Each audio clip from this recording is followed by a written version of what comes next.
My story didn't start with my recent promotion or the cracks in my marriage. Those things came later. Years before, I had found myself at the center of a crisis when Grayson Packaging, the company I worked for, got hit with a major environmental compliance violation. Regulators had flagged improper waste management, and layoffs loomed as they pushed for expensive upgrades. I had always been the kind of guy who paid attention to the details, and that habit ended up saving the company. While combing through paperwork, I spotted a crucial mistake made by a third-party contractor.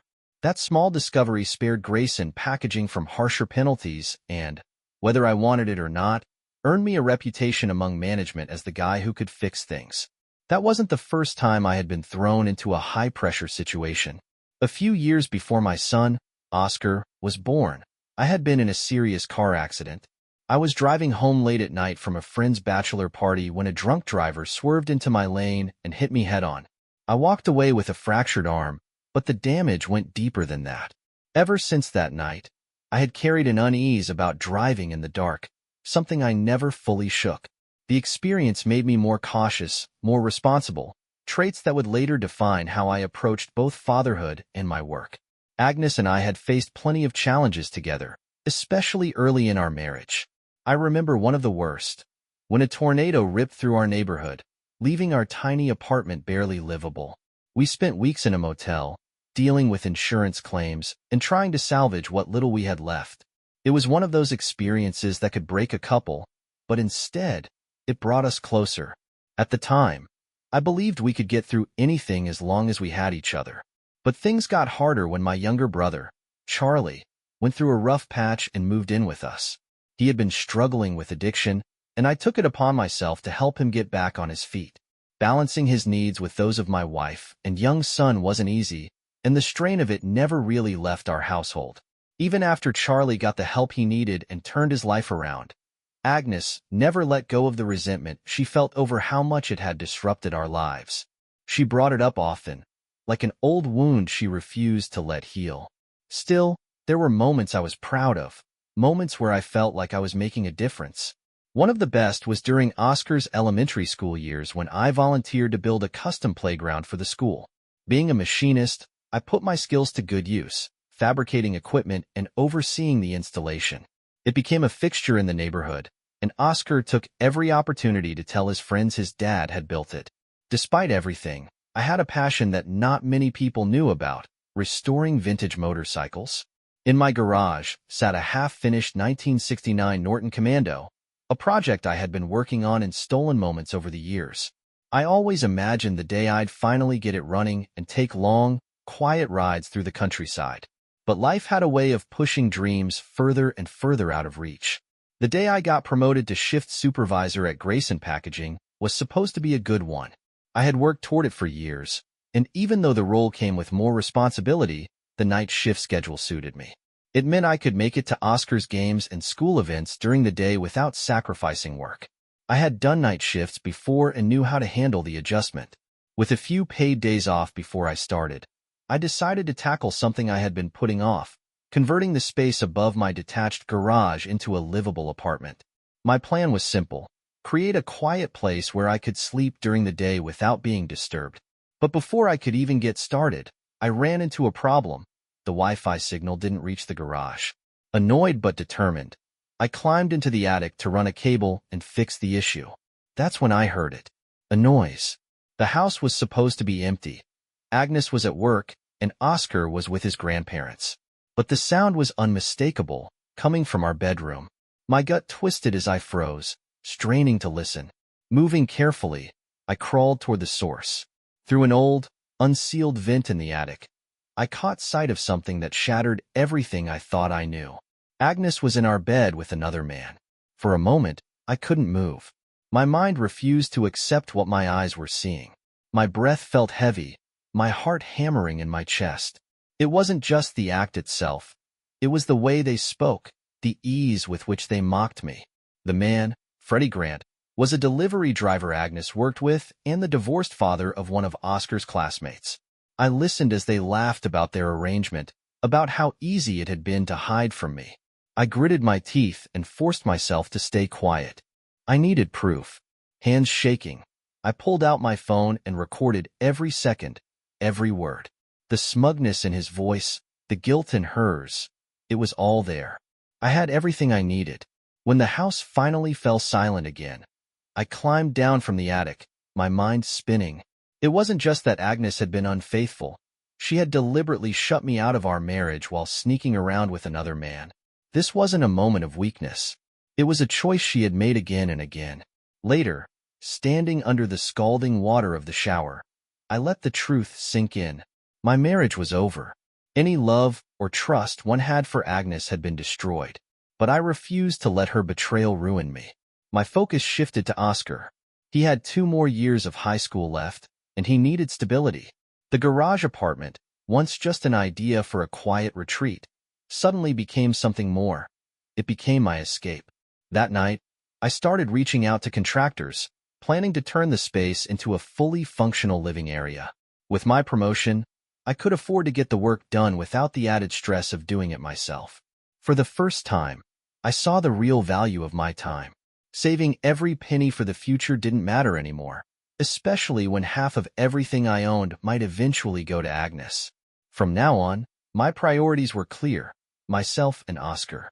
By the time Oscar went off to college, I intended to have my next chapter mapped out, one where I would never again allow myself to be disrespected.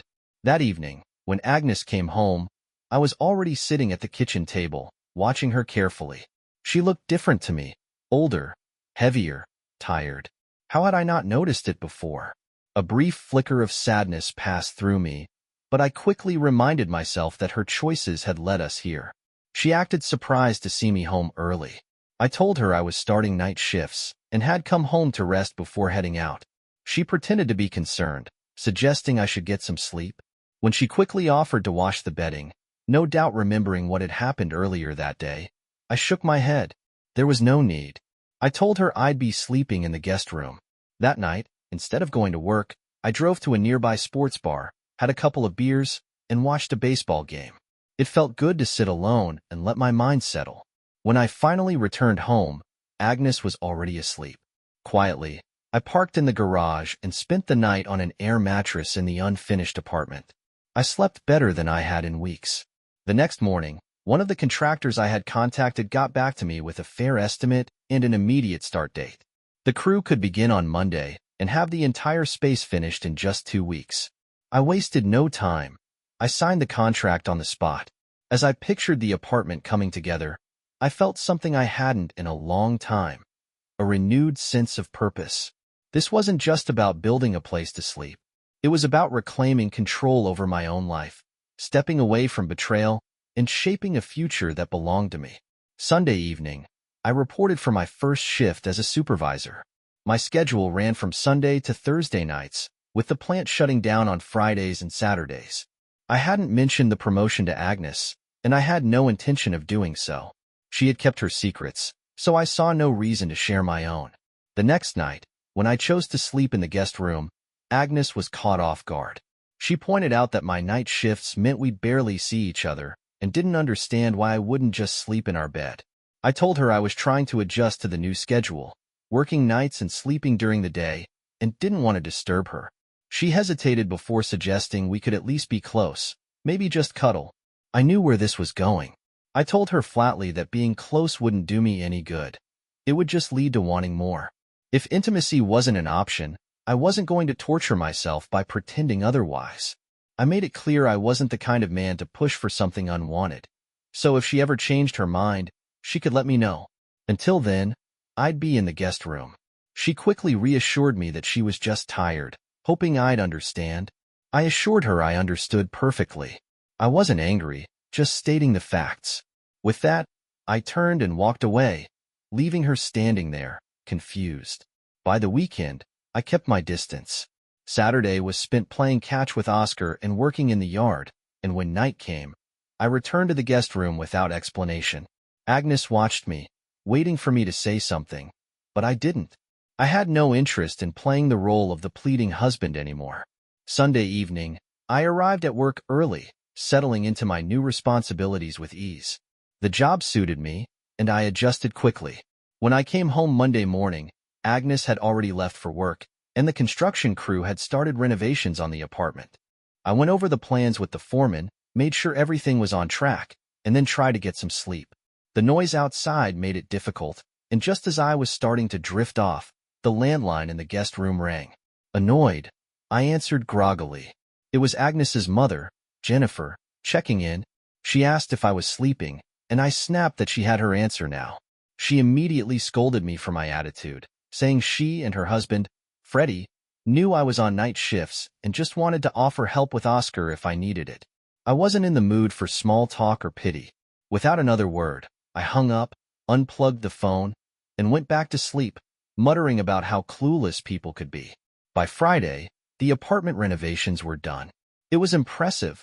The crew had finished everything in just 4 days, a project that would have taken me months on my own. That afternoon, I went out and bought all the furniture and appliances I needed.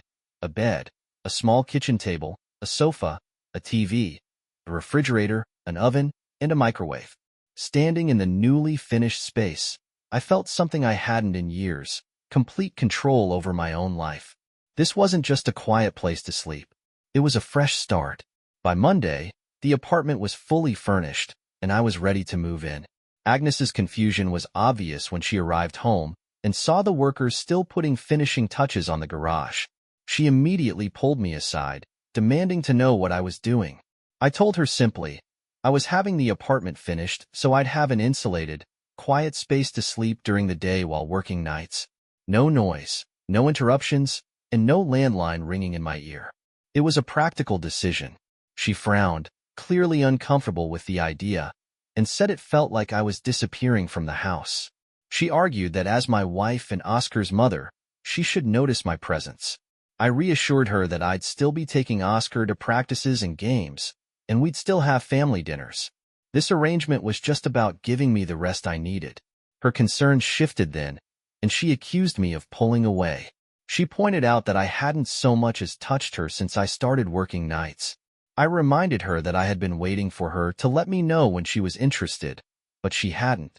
She scowled, saying I was being ridiculous, that marriage was about more than just physical intimacy. She launched into a speech about how important connection and conversation were, but I had no patience for it. I had given enough to this marriage. I had nothing left to prove. She snapped that she wasn't some piece of livestock to be served when it suited me. If I expected anything from her, she wanted an apology and a proper date first. I simply smirked and walked away, leaving her standing there, irritated and confused. I knew she had distanced herself from Freddie Grant. The thrill of sneaking around had faded once she realized the risk. But she hadn't expected me to withdraw, to stop chasing after her like I always had. For years, I had been the husband who tried to hold everything together. Now, I barely acknowledged her, and it unsettled her more than she wanted to admit. She convinced herself that it was temporary, that I'd eventually come crawling back. By Wednesday, I had fully moved into the apartment. The upcoming Labor Day weekend gave me 3 days off before Oscar started school on Tuesday, and I figured it was the perfect chance to do something special for him. Over dinner, I brought up the idea of taking him to see the Phoenix Rattlers play the Los Angeles Stallions, a major game for the pennant. Oscar was thrilled at the idea, but Agnes barely reacted. She dismissed baseball as boring and said she'd stay home. I didn't argue. If she had no interest, that was her choice. Oscar, on the other hand, was eager to share the news with his best friend, Theo. He mentioned that Theo was a Stallions fan and would be jealous, so I suggested he invite him along. That Saturday, I pulled up to Theo's house, and before I even had the truck in park, the kid bolted outside and hopped in next to Oscar. But before we could leave, he mentioned that his mom wanted to meet me first, just to make sure I wasn't some kind of lunatic taking her son to a game. I stepped up to the door and rang the bell. A woman, around my age, answered. She wasn't flashy, but she was fit, the kind of woman who probably ran every morning. I caught myself noticing, and before I could even say anything, she smirked, already reading my expression. She teased me about staring at her legs, making it clear she knew exactly what I was thinking. Instead of getting embarrassed, I played along, making a joke about teaching Theo to be respectful while still appreciating beauty. She laughed, saying as long as I taught her son to stand up for himself when people called him by his real name, Horace, we were good. I reassured her that Theo was in good hands, and as I turned to leave, I asked if she had a nickname. She laughed, saying her male friends called her Batty or Bubbles. I smirked and decided Batty suited her best. The game was a success. Theo even caught a foul ball, and both boys ate more hot dogs and soda than they probably should have. On the drive home, I felt something I hadn't in a long time. Peace. This was what mattered. Oscar, good friends, and a life that was finally mine to control. By the time I pulled up to Theo's house, the boys had already dozed off in the back of the truck. They were exhausted, their stomachs full of hot dogs and soda, still riding the high of the game. I nudged Oscar awake, then walked Theo to the door, where his mother, Gertrude, greeted us with a warm smile. I admitted that they might have gone a little overboard on the snacks, but she just laughed and said that's what baseball games were for. She thanked me for taking care of her son, and I assured her that Theo was a great kid. As I turned back to my truck, I told her I'd see her at the next game. Over the following weeks, I settled into a comfortable routine. My new apartment, with its insulation and thick curtains, made it easy to sleep soundly from mid-morning until the afternoon. I had finally created a space where I could rest without interruptions. Occasionally, Agnes complained about me spending too much time in what she mockingly called my man cave, especially on weekends. But every time I asked if she needed anything from me, she quickly changed the subject. I suspected her real concern wasn't my absence, but rather the fact that keeping her distance from me made it easier to avoid Grant and any chance of getting caught. That was fine by me. As long as things remained steady until Oscar graduated, I had no reason to upset the balance. With my new role as a foreman, my job became less physically demanding, so I decided to invest in a home exercise machine, one of those total body workout contraptions that promise great results. To my surprise, it actually worked, as long as I stayed consistent. Meanwhile, I made sure to attend all of Oscar's baseball practices. Before long, the coach took notice of how involved I was and started giving me small assignments, working one-on-one with some of the players while he focused on the entire team. Oscar had always been a strong player, but as the season progressed, he improved even more, solidifying his role as the starting center fielder and batting third in the lineup. What caught me off guard, though, was Theo's progress. At the start of the season, he had potential but lacked confidence. He hesitated, unsure of himself, and it showed in his performance. I took it upon myself to help, dedicating extra time to train with him on weekends at the local park. With consistent effort, his skills sharpened, and his confidence grew. By the middle of the season, Theo was excelling as a shortstop and had become a solid hitter. Seeing both boys thrive filled me with an immense sense of pride. One thing I couldn't ignore, though, was the increased attention I was getting from some of the other moms on the team. My jokes landed a little too well, their laughter lingering longer than necessary. Compliments came more frequently, and every time someone brought snacks for the team, I always ended up with an extra portion set aside just for me. It was subtle, but the pattern was hard to miss. As Oscar and Theo's friendship deepened, so did my connection with Gertrude. She was sharp, witty, and easy to talk to. Over time, our conversations grew more personal, and curiosity got the better of me. One afternoon, I decided to bring up the odd behavior I had noticed from some of the other moms. I admitted that I had only recently started picking up on it, how some of the women seemed to be unusually friendly toward me. Gertrude didn't even try to hide her amusement. She told me I was just now figuring out what had been obvious for a while. According to her, the friendliest moms on the team all had one thing in common. They were single. To them, I wasn't just some dad sitting on the sidelines. I was involved, hardworking, and stable. In their eyes, that made me a rare find. I pointed out that I was married, assuming that would be a deal-breaker, but Gertrude shook her head. They all knew I was unavailable, which was why no one had made a direct move yet. But that didn't mean they weren't interested. Then, after a brief hesitation, she added something I wasn't prepared to hear. Word had gotten around. People knew about Agnes's affair.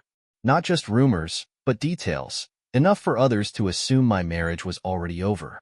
The only thing keeping the women at bay was the fact that I hadn't officially ended it yet. The realization hit hard.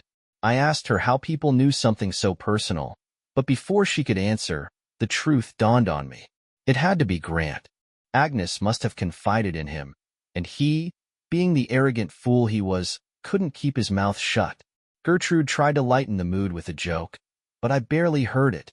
She studied my face and asked if I had already suspected Agnes of cheating before. I clarified that I hadn't just suspected, I had known. I had caught them together in our bed, and there had been no room for doubt. She stared at me, incredulous. She couldn't believe I had actually witnessed it and still stayed married. She asked if I had at least confronted them, if I had thrown punches or made a scene. But I shook my head. My priority had always been Oscar. I had made the choice to stay in the house for him, keeping my distance from Agnes while still being there as his father. The apartment above the garage had been the perfect excuse. It gave me space while keeping the illusion of normalcy. Agnes hadn't been thrilled about it, but Grant had been the one to convince her to leave me alone. Any closeness between us threatened his access to her, and that was enough to keep her at a distance. Gertrude fumed, calling the whole situation insane. She made it clear that she had no respect for either of them, and then, with a smirk, she casually mentioned that every single mom on the team considered me a catch. I chuckled, telling her she was overestimating my appeal.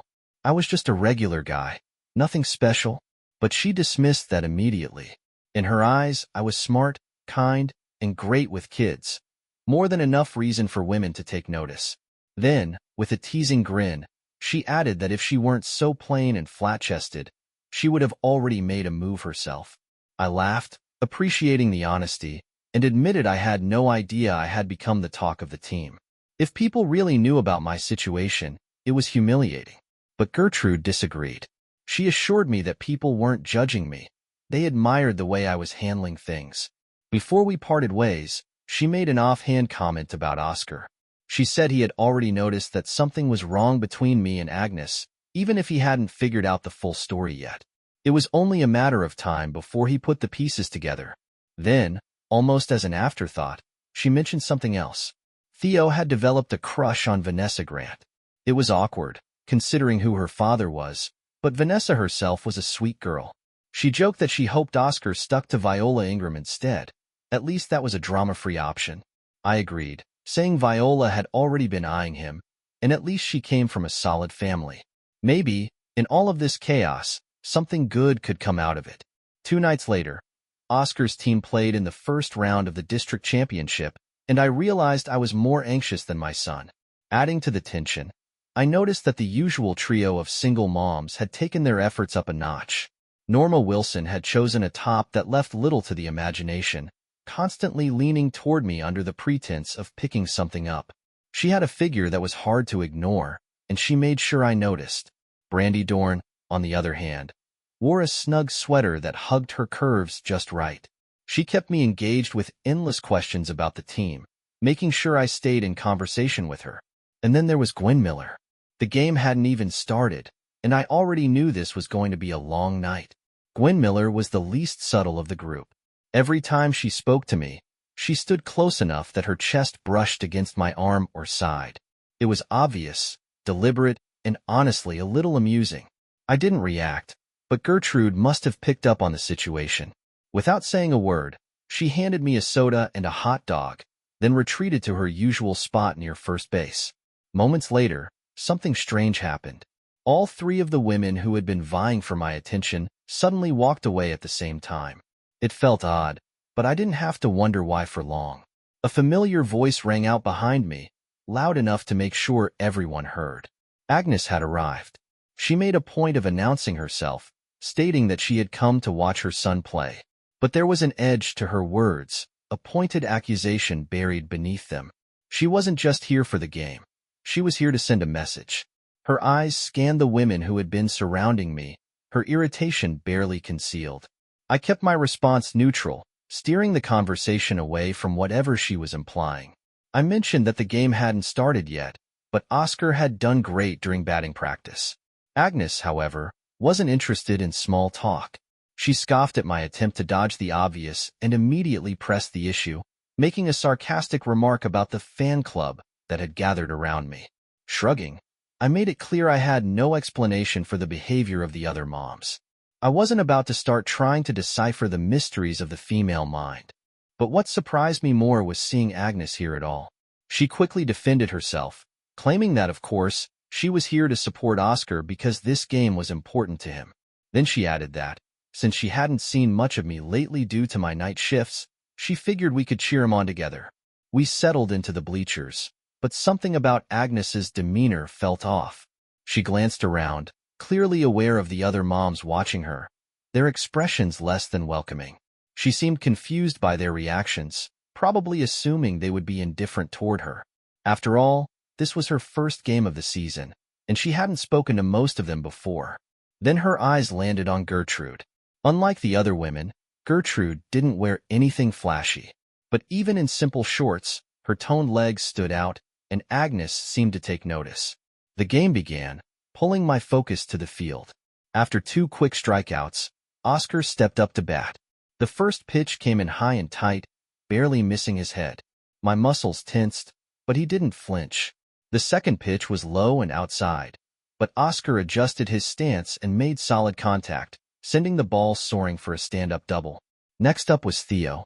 It had been incredible watching him grow over the season. The shy, hesitant kid I had met months ago was now stronger, more self-assured. The pitcher tried the same tactic, throwing a fastball dangerously close to his head.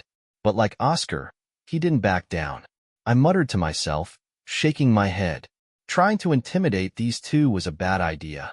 I just hoped the pitcher made the mistake of throwing a fastball over the plate. The next pitch came in hard, but Theo was ready. The sharp crack of the bat echoed through the stadium as the ball rocketed over the center field fence. The crowd erupted. Oscar jogged home, grinning as he exchanged high-fives with Theo at the plate. I barely noticed anything else around me. Watching the boys celebrate, seeing the confidence in Theo's face, it was overwhelming. A tightness built in my chest, and before I knew it, my eyes stung with unshed tears. I had spent so many hours training with them, pushing them to believe in themselves, and now here they were, proving to everyone what they were capable of. Gertrude caught my expression and smiled knowingly. She understood exactly what this moment meant to me. Agnes, on the other hand, sat stiffly beside me. She wasn't fully watching the game. Her attention kept drifting elsewhere. She had noticed something. The women who had been surrounding me earlier had backed off. Instead of vying for my attention, they were keeping their distance. Agnes's unease was palpable. Meanwhile, elsewhere in the stands, Freddie Grant was growing impatient. He had been pressing Agnes for weeks, and now he was demanding answers. He couldn't believe she had gone this long without sleeping with me, and he made sure she knew it. Agnes reminded him that he had been the one to suggest keeping her distance, telling her that avoiding me was the safest way to keep their affair hidden. But she admitted that things had changed. With me working nights and living in the apartment over the garage, we barely even spoke, let alone anything else. Freddie wasn't buying it. He insisted that no normal man would willingly give up intimacy unless he was getting it somewhere else. If it wasn't with her, then I had to be seeing someone else.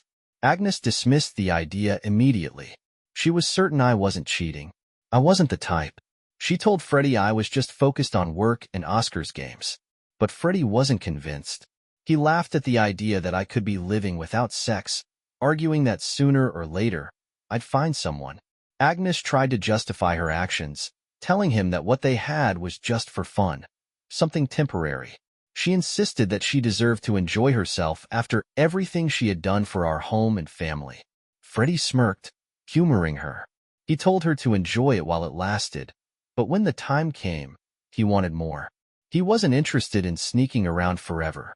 The thought of me still sharing a roof with her infuriated him. He wanted her completely. Agnes didn't respond, but something about his words unsettled her. As she replayed the conversation in her mind, her gaze returned to the field. She saw how the other women had started pulling away from me. She hadn't thought much of it at first, but now it was impossible to ignore. These women weren't just attractive. They were confident, independent, and, worst of all, available. That's when she realized she had a problem. For the first time, it occurred to her that she wasn't the only one with options. Her eyes flicked back to Gertrude, who was seated alone nearby. Something about her seemed like an opportunity. Taking a deep breath, Agnes put on her most charming smile and approached her. Agnes started with small talk, casually praising Theo's growth and confidence.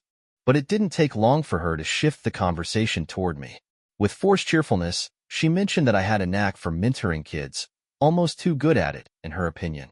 Then, lowering her voice slightly, she brought up the other moms, the ones who always seemed to hover around me.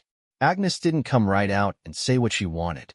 Instead, she carefully laid the groundwork, explaining that she couldn't always attend games and practices because of work.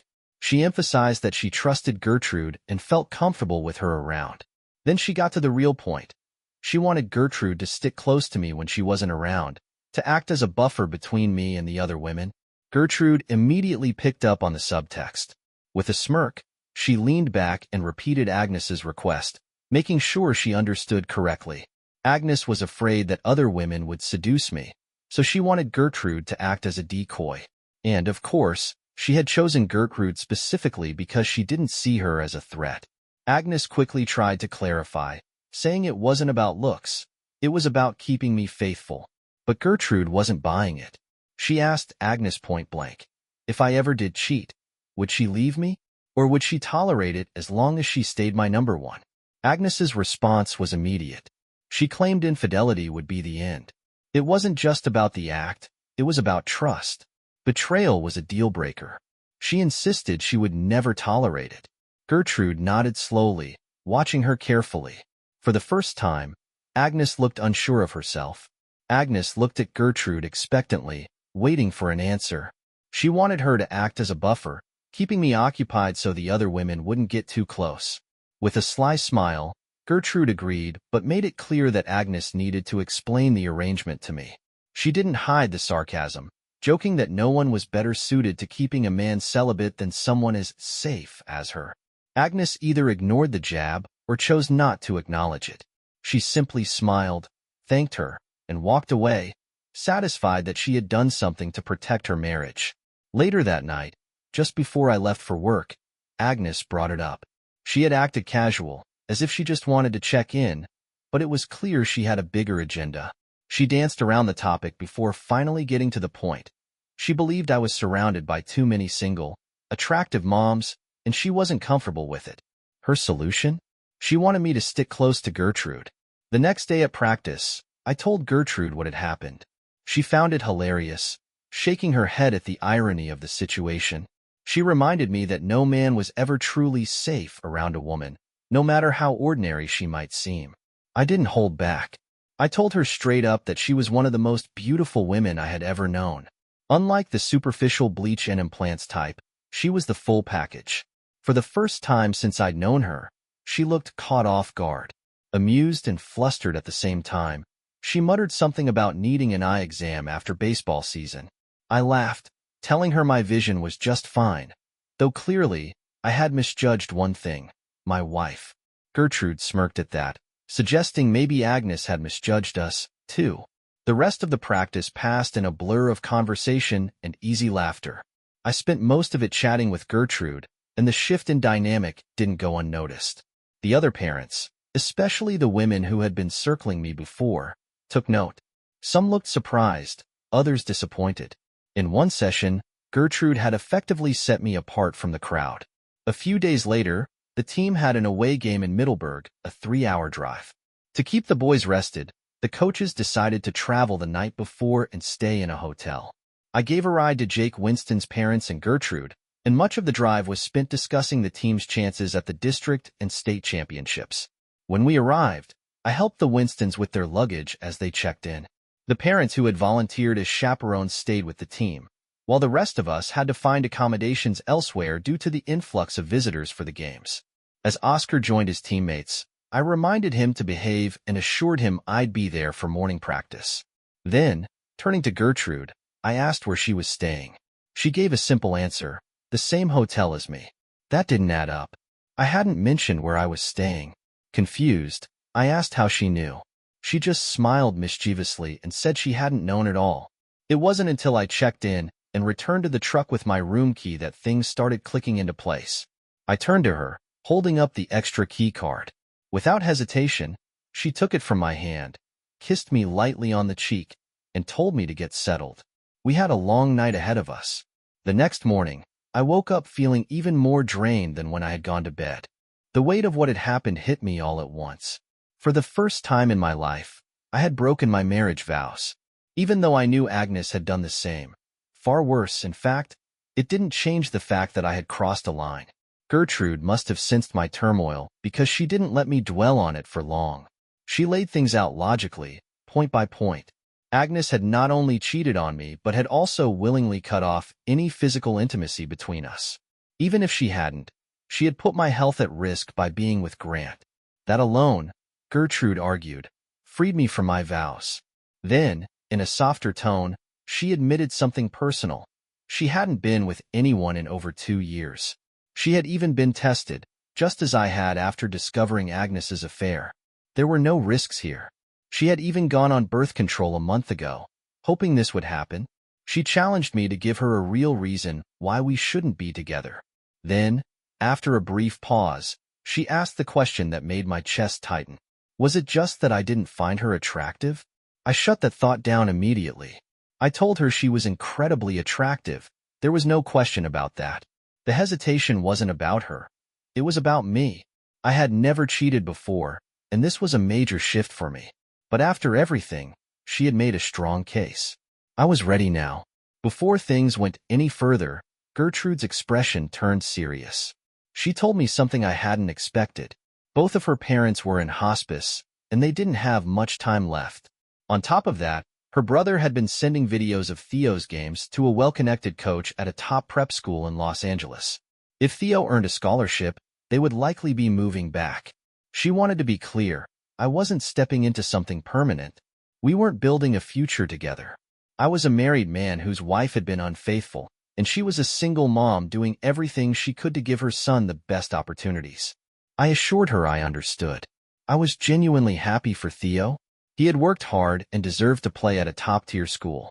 Gertrude had done an amazing job raising him and giving him this shot. She gave me a sad smile, calling it ironic. My mentorship had helped Theo land this opportunity, but at the same time, it meant they might be leaving me behind. I took a moment to think. I wasn't sure I was built for casual relationships. Maybe it was better to give up sex entirely than to experience it once and then go back to being celibate. Gertrude rolled her eyes and laughed, calling me ridiculous. She reminded me that they weren't leaving tomorrow. If things went as planned, it would be 6 months before they moved. That was plenty of time. Then she smirked and challenged me, asking if I thought I was too old for 6 months of incredible passion with a woman who was very willing. I met her gaze, a grin tugging at the corner of my lips. We just have to find out. The baseball season continued, and the team's success only grew. They went on to win the state championship, and Theo did, in fact, land his scholarship. Just before Thanksgiving, both of Gertrude's parents passed away within a week of each other. I attended the funeral with Oscar, where I finally met her brother. She introduced me to him as Teddy, but he grinned and corrected her. Only their parents and she called him that. To everyone else, he was known as Rory. When I asked what he called her, I expected something lighthearted. Instead, he smirked and said I was better off not knowing. Thanksgiving brought me back to Agnes's parents' house with Oscar. That evening, as I was getting ready for bed, I found myself in an unfamiliar situation. Agnes, for the first time in months, seemed interested in rekindling our physical relationship. She slid into bed beside me, her tone suggestive, telling me it had been a long time and that I must be missing it. I hesitated before responding, lacing my words with sarcasm. I told her I had been waiting for her to finally admit she needed attention, that I knew she'd come around eventually. If she wanted, I'd be happy to put a smile on her face for the holiday. The moment the words left my mouth, her expression darkened. She called me an idiot and snapped with that attitude. I shouldn't expect her to try again. As she rolled away, frustration radiating from her, I couldn't help but smirk to myself. I wasn't the same man I had been months ago, and Agnes was only just starting to realize it. I rolled over, barely responding to Agnes's comment. My words were uncharacteristic, but they served their purpose. I had no intention of letting her get close again. Still, as much as I wanted to shut myself off from her completely, a part of me couldn't ignore how far we had fallen. Agnes, however, lay awake long after I had drifted off. My remark unsettled her, leaving her wondering whether I knew about her affair, or if I was simply frustrated by how distant we had become. Unsure, she resolved to talk to Freddie. She needed to keep up appearances, to make sure I didn't get suspicious. Meanwhile, my own routine remained steady. After finishing my shift, I'd head home, have a quick breakfast, and go to bed by mid-morning. By early afternoon, Batty often slipped into my bed, making her intentions clear. We spent an hour together before she left to be home when Theo returned from school. With baseball season over, my evenings had opened up, giving me more time for myself before heading to work. Despite the complications, our arrangement worked, for now. One evening in early December, I had just settled into my shift when my phone buzzed. It was Oscar. His voice was anxious as he explained the situation. He and Theo had been hanging out with Vanessa and Viola, driving around since there was no school the next day. They had planned to stay out until midnight, but things had taken a turn. Vanessa's car had a flat tire, and there was no spare in the trunk. Worse, they were stranded on D Street, right near the arcade, and a group of guys had been eyeing them. Frustration surged through me instantly. D Street was the last place a group of teenagers should be stranded at night. I snapped at Oscar, unable to hide my irritation, but quickly forced myself to stay calm. The priority was getting them out safely. I asked if Vanessa was still driving her mom's Corolla, and once Oscar confirmed, I told him I'd find a spare tire and be there soon. I instructed them to keep the doors locked, not to get out under any circumstances, and to call the police if anything went wrong. After hanging up, I immediately went looking for a solution. Spotting Arlo operating a forklift, I hurried over and asked if he still had his Corolla. I needed a tire that would fit, and I needed it now. Arlo, surprised but cooperative, nodded. He had a real spare, not one of those flimsy donut tires. Without hesitation, he grabbed his keys, and we headed out to retrieve it. As I turned, I spotted Alfie Reynolds walking by. Alfie was Viola's uncle, her mother's younger brother. Knowing he'd want to help, I quickly filled him in. The moment I mentioned where the kids were, his face tightened with concern. Without hesitation, he agreed to come along. The three of us jumped into Arlo's car, all aware of how dangerous D Street could be, especially for a group of teenagers with a disabled vehicle. Meanwhile, across town, Agnes was lying in bed, still tangled up with Freddie, when his phone rang. Glancing at the screen, he groaned. It was Vanessa. He answered, clearly irritated. Agnes could only hear his side of the conversation, but her unease grew with every passing second. Freddie's tone was dismissive. He told his daughter to call roadside assistance, threw in a complaint about her mother not keeping a spare in the trunk, and then hung up. When Agnes asked what was going on, he brushed it off. Nothing serious, he assured her. Vanessa had a flat, but she said AAA was handling it. With that, he turned his attention back to her. Back on D Street, the tension was thick as Arlo's vehicle pulled up. A group of young men lingered near Vanessa's car, watching. I wasted no time grabbing the Alfie and tire iron, heading straight for the flat. Arlo brought the spare and motioned for Vanessa to roll down her window. Keeping his voice firm, he instructed them to stay inside. If the guys nearby got any ideas, we'd handle it. Alfie threw in a warning, telling Viola she had a lot of explaining to do when her mom found out where they had been. As I positioned the Alfie under the car and started loosening the lug nuts, one of the men swaggered forward, his stance cocky. He sneered, claiming we were on their turf and that we didn't touch anything without his say-so. Before Alfie could even reply, I swung the tire iron into his shins with a sharp crack. He crumpled instantly, groaning in pain. Grabbing him by the collar, I yanked him forward, pinned him face down near the flat tire, and sat on his back, continuing to work. Two others rushed forward, but Alfie intercepted the first, landing a solid punch that sent the guy sprawling to the pavement. The second hesitated when Arlo stepped forward. Arlo didn't even have to say anything. His sheer size was enough to make the guy think twice. Keeping my focus on the tire, I told Alfie to keep cranking the Alfie. The thug beneath me struggled, but I grabbed a fistful of his greasy hair, shoved his head toward the pavement, and warned him to stay still. Within minutes, the new tire was in place. I tightened the lug nuts, gestured for Alfie to lower the car, and stepped over the gang leader to return the tools. My foot accidentally landed in the guy's groin, earning a pained howl. Tossing the tire iron from hand to hand, I turned to the rest of the group. They had been sizing us up moments before, but now they were frozen, watching. I asked if they had anything else to say. They didn't. Without another word, they scattered. Alfie told the kids to get out of there, and I waved them off, making it clear they were lucky this time. We followed Vanessa's car until they reached a safer area, then headed back to work. The drive back was filled with adrenaline and laughter.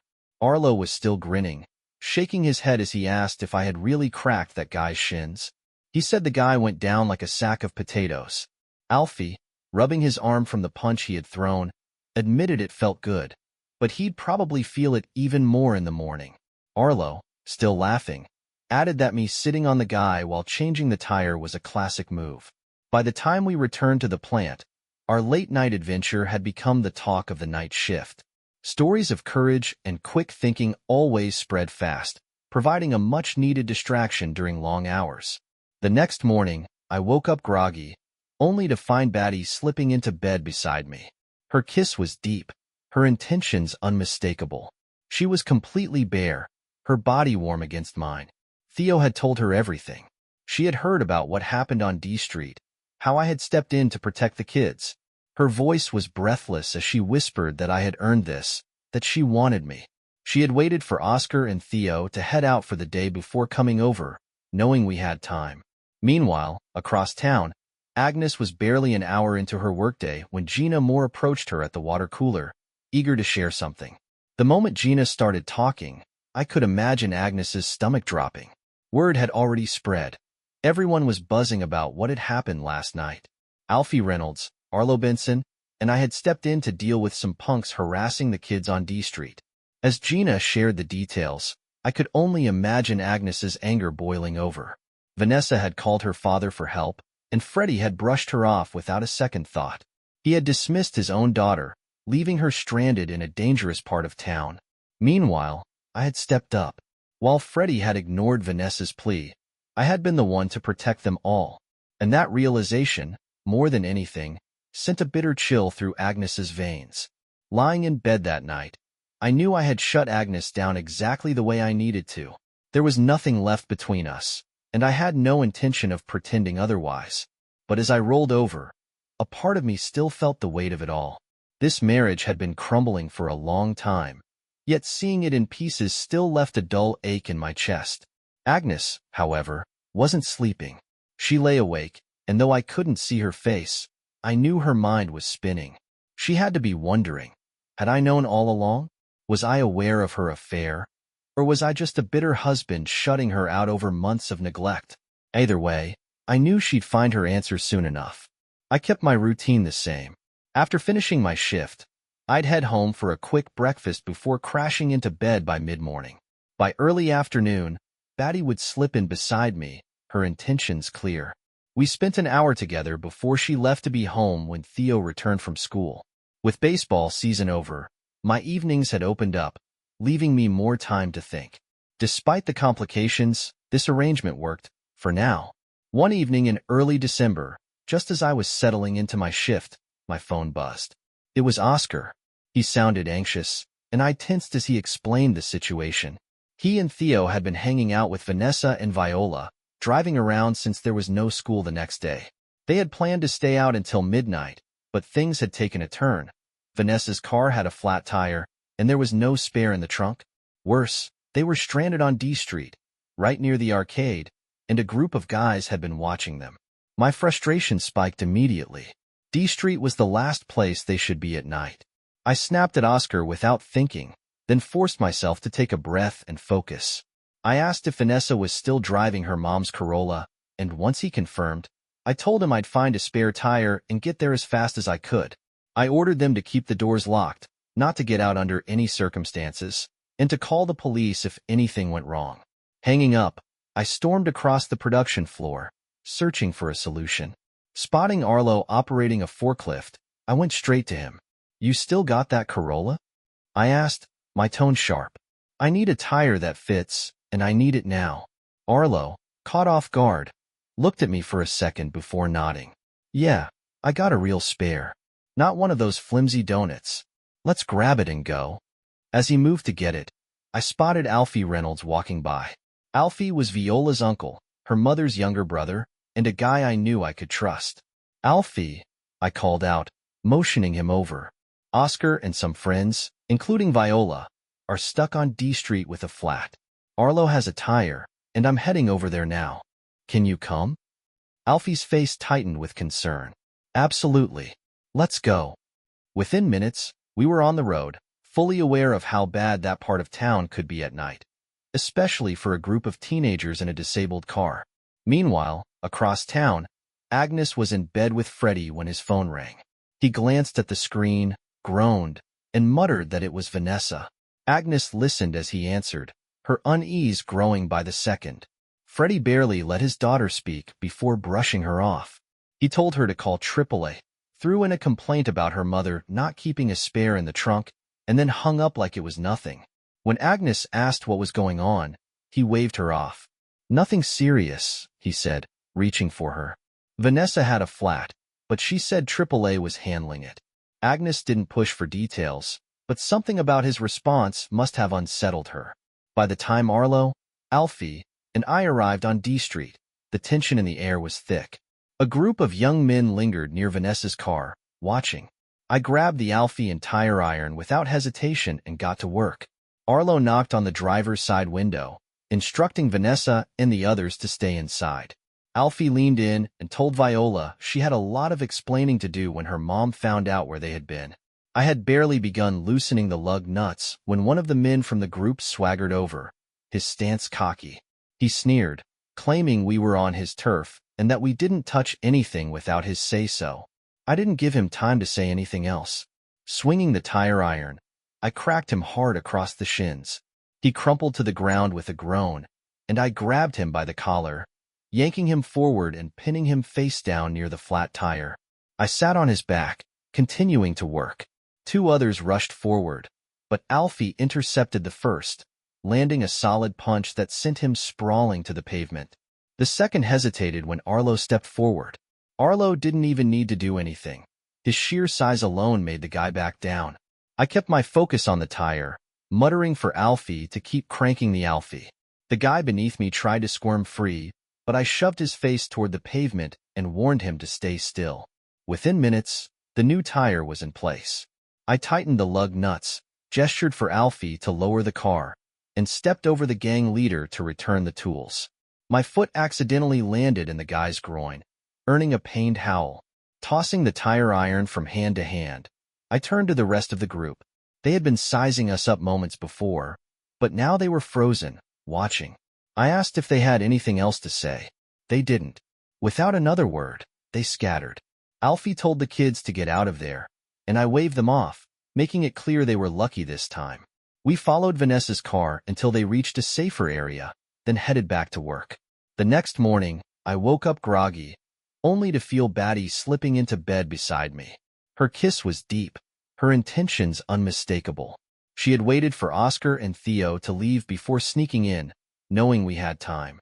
Meanwhile, across town, Agnes was barely an hour into her workday when Gina Moore approached her at the water cooler, eager to share something.